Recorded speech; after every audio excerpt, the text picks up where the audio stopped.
કાંઈ કહું, આપ સૌ શાંતિથી સાંભળજો. રાષ્ટ્રપિતા મહાત્મા ગાંધીના ધર્મપત્ની કસ્તુરબાનો જન્મ ગુજરાતના પોરબંદરમાં એપ્રિલ 1871માં થયો હતો.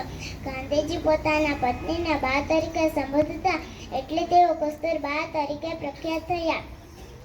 માત્ર 13 વર્ષની ઉંમરે ગાંધીજી સાથે તેમના લગ્ન થયા હતા.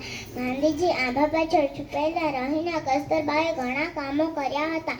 પોતાના ઘરેણાં સુદ્ધા આઝાદી માટે અર્પણ કર્યા હતા. જ્યારે ગાંધીજીની ધરપકડ થઈ ત્યારે તેમણે મોરચો સંભાળ્યો હતો, ભાષણો કર્યા અને સજા પણ વેઠી હતી. ભારત છોડો આંદોલનમાં ગાંધીજીની સાથે 73 વર્ષની વયના કસ્તુરબાને પણ જેલમાં પુરાવવામાં આવ્યા હતા.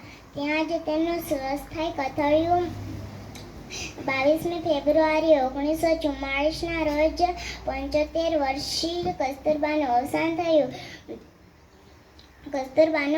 થયું. એમની યાદમાં 2003થી રાષ્ટ્રીય સુરક્ષિત માતૃત્વ દિવસ તરીકે ઉજવણી કરવામાં આવે છે. જય હિન્દ, જય ભારત.